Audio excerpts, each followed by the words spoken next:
Baru-baru ini, Menteri Purbaya ngomong soal rencana redenominasi rupiah. Pas gua baca beritanya, refleks langsung mikir, yakin? Soalnya Indonesia tuh pernah coba redenominasi di tahun 1965, dan idenya sama. 1.000 jadi Rp1 baru.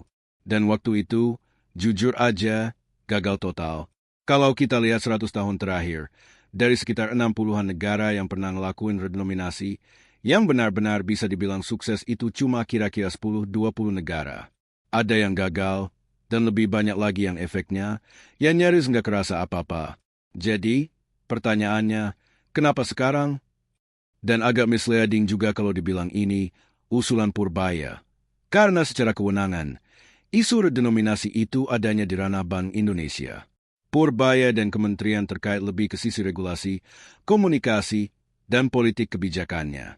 Masalah lain, banyak orang masih salah kaprah tentang konsep redenominasi.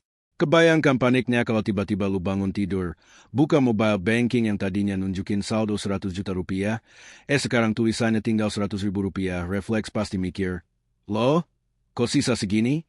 Cicilan rumah gimana? Nabungan gue kemana?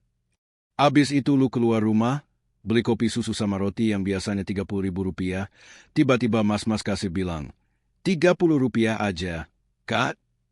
Otak lu langsung ngerem mendadak. Ini beneran murah, apa cuma tulisannya doang yang beda?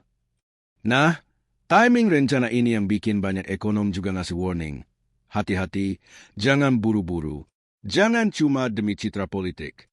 Jangan cuma demi good news menjelang momen tertentu. Apakah ini murni demi efisiensi dan martabat rupiah?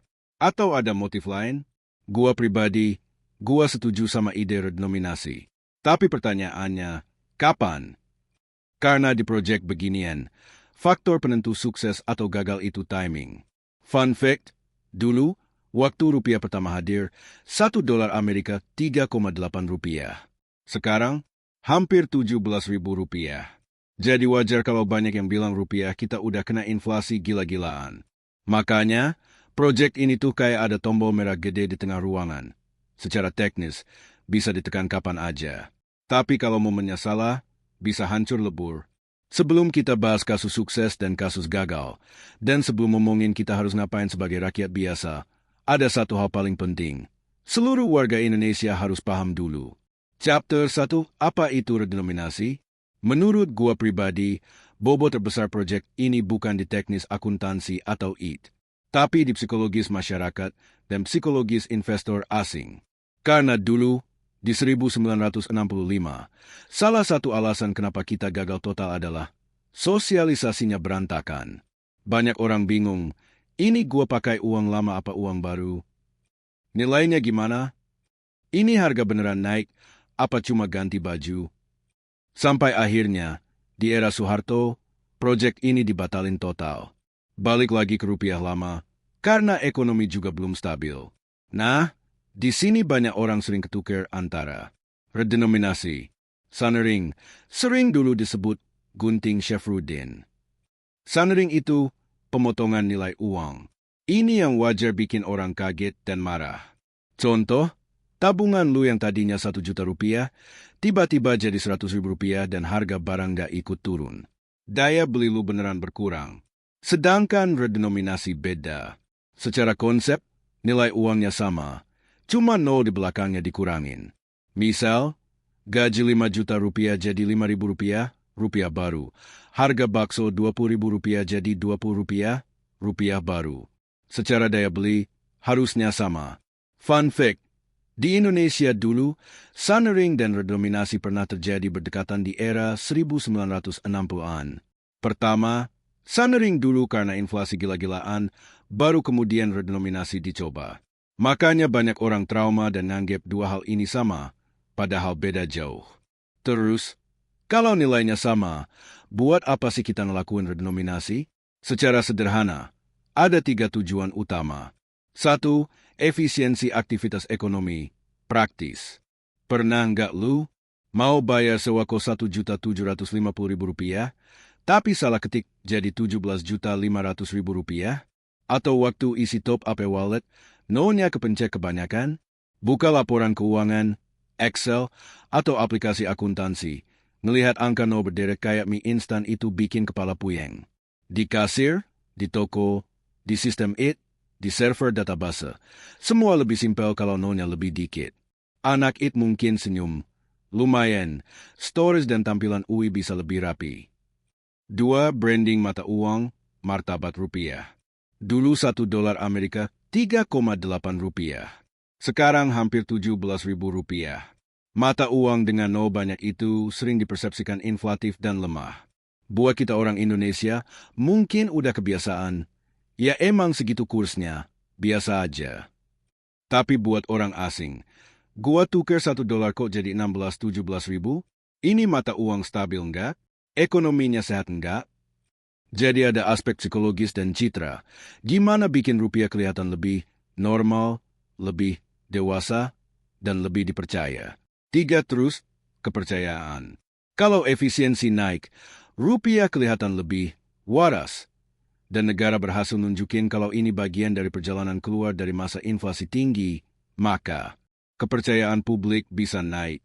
Kepercayaan investor asing juga ikut naik. Contoh studi kasus. Turki, dia ngilangin 6 bukan cuma 3. 1 juta lira lama jadi 1 lira baru. Ini salah satu contoh redenominasi yang relatif sukses. Venezuela, dia hilangin 0 juga. Tapi inflasinya tetap tembus 5.000%. Jadi jelas, redenominasi itu bukan obat ajaib. Intinya, sebelum kita hore-hore, kita perlu lihat best case dan worst case. Dan sadar, timing dan kesiapan ekonomi itu segalanya. Makanya, mari kita lihat dulu. Chapter 2 Worst Case Study, Indonesia 1965. Kita mulai dari ngaca ke sejarah kita sendiri, era Presiden Soekarno. Awalnya, kurs kita $1 Amerika 3,8 rupiah. Lalu terjadi inflasi parah, ekonomi morat-marit, dolar as menguat, situasi politik panas, dan lain-lain. Premis waktu itu kira-kira, untuk bangun kepercayaan lagi, ayo kita bikin 1.000 rupiah jadi 1 rupiah. Masalahnya, timingnya salah total, ekonomi lagi sekarat, inflasi bisa sampai 592% per tahun. Uang dicetak gila-gilaan buat politik dan proyek ambisius. Cadangan devisa tipis banget. Lalu muncul pertanyaan penting, apa hubungannya ngilangin no sama inflasi? Jawabannya, psikologi dan kebingungan rakyat. Di negara seperti Indonesia, yang transaksi tunainya masih sangat besar, redenominasi itu artinya bertahun-tahun kita hidup dengan 2 wajah mata uang. Uang lama, uang baru. Kalau sosialisasinya jelek, rakyat bakal bingung.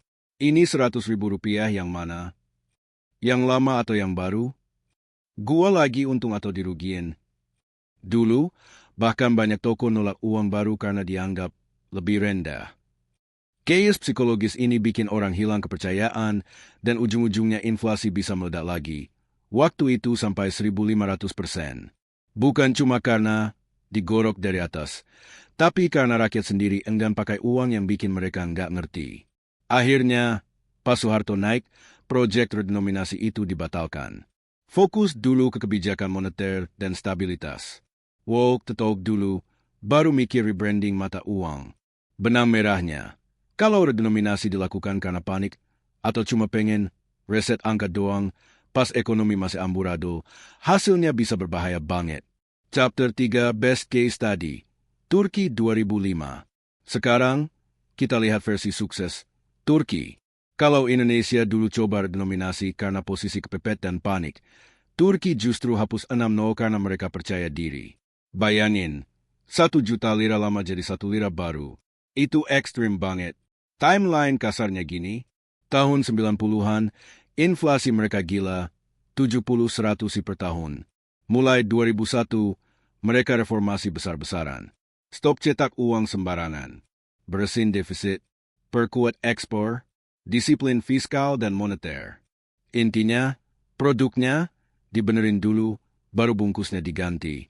Tahun 2004, inflasi, CPI, udah turun ke sekitar 9%. Pertumbuhan ekonomi sekitar 9,9%.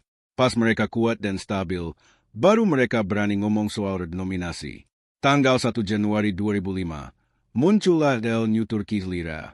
Sepanjang 2005, dua mata uang, lama dan baru, sama-sama beredar. Akhir 2005, uang lama nggak dipakai lagi buat transaksi harian, tapi masih bisa ditukar beberapa tahun ke depan, sampai sekitar 2008. Dari sini ada efek samping, bonus, yang sering disebut. Ini bisa dijadiin momen buat nyetrek uang-uang mencurigakan. Karena banyak koruptor simpan kekayaan dalam bentuk cash atau aset fisik di luar sistem. Waktu ada periode penukaran uang lama ke uang baru, mereka mau nggak mau harus nongol ke sistem formal. Ini bisa jadi trigger buat nanya, ini duit lu datangnya dari mana? Laporan pajaknya mana? Makanya ada narasi yang bilang, redenominasi bisa bantu memberantas korupsi, kalau desain dan pengawasannya benar-benar niat. Setelah kita lihat worst case, Indonesia 1965, dan best case, Turki 2005, benang merahnya kelihatan jelas. Redenominasi nggak boleh dilakukan asal-asalan. Harus nunggu ekonomi stabil dan terus publik lagi tinggi-tingginya. Chapter 4 kesimpulan dampak ke kita. Kalau semua berjalan rapi dan terencana, sebenarnya kita sebagai rakyat biasa nggak perlu ngapa-ngapain yang heboh. Tapi ada beberapa risiko besar dari redenominasi. 1. Hiperinflasi kenaikan harga karena sosialisasi buruk. Ini bisa terjadi kalau rakyat bingung dan pedagang nakal manfaatin momen. Contoh lain, sebelum redenominasi, tarif parkir mau Rp7.000. Harusnya setelah redenominasi jadi Rp7. Tapi banyak yang mikir, ya udah sekalian Rp10 aja, kecil ini. Kalau pola kayak gitu kejadian di juta-jutaan transaksi kecil, dampaknya ke inflasi bisa lumayan besar. 2. Rounding up, pembulatan ke atas. Misal, sebelum redenominasi, harga barang Rp13.700. Setelah redenominasi, secara teori jadi Rp13,7, rupiah baru. Tapi banyak toko akan mikir, ya udah bulatin aja jadi 14. Dan hampir nggak ada yang rela round down dari 13,7 jadi 13. Kalau ini kejadian di seluruh Indonesia, efeknya ke inflasi bisa cukup besar, walaupun pertransaksinya kelihatan kecil. Di sisi lain, ada juga faktor yang bisa membantu mengurangi risiko. Indonesia pelan-pelan makin cashless. Kalau transaksi makin banyak lewat digital, angka kayak 13,47 atau 13,51 nggak jadi masalah. Sistem bisa catat angka desimal dengan presisi, tanpa perlu bulat-bulatan manual ala warung. Gua pribadi sih berharap, kalaupun proyek ini nggak bikin rupiah otomatis lebih kuat, minimal. Akuntansi lebih simpel. Orang lebih jarang salah transfer atau salah hitung. Toko-toko dan kasir lebih efisien. Ruang buat korupsi tunai jadi makin sempit. Harapan gua, pas 2027 nanti, kalau benar jadi dan regulasinya beres, ekonomi kita sudah cukup stabil dan sosialisasinya matang. Mimpi besarnya, suatu hari orang luar lihat kurs $1 Amerika 16,6 rupiah terus mikir, oke juga nih rupiah. Kelihatannya negara ini serius beresin ekonominya. Karena banyak studi, termasuk dari lembaga kayak IMF, yang nunjukin bahwa ekonomi itu bukan cuma soal angka, tapi juga soal psikologi massal, rasa percaya, rasa aman, rasa optimis. Satu catatan penting lagi, dalam 1-2 tahun ke depan, pemerintah nggak boleh bikin blunder-blunder besar yang bikin rakyat hilang kepercayaan. Kalau terus publik rontok, rollout redenominasi dan edukasinya bakal jauh lebih susah. Dan kalau syarat-syarat ini nggak kecentang, risiko gagalnya gede. Jadi simpelnya, jangan panik. Uang kalian secara nominal baru memang berubah tulisannya, tapi secara daya beli harusnya sama. Kalau ini murni redenominasi, yang perlu kita pantau adalah, apakah proyek ini dieksekusi dengan timeline yang tepat? Apakah ekonomi real kita lagi kuat, bukan cuma angka di slide presentasi? Kalau mau kritis, wajar juga buat nanya, apakah ada agenda lain di balik proyek ini? Apakah ini cuma biar kelihatan keren dan reformis? Gua pribadi routing buat Pak Purbaya dan tim ekonomi. Semoga ini beneran jadi fresh air buat warga Indonesia. Bukan sekadar proyek kosmetik. Tapi sekarang gua lempar balik ke lu. Lu sendiri gimana ngelihat isu redenominasi ini? Lebih optimis atau lebih kritis?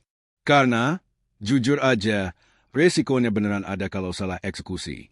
See you guys in the next video. Bye-bye.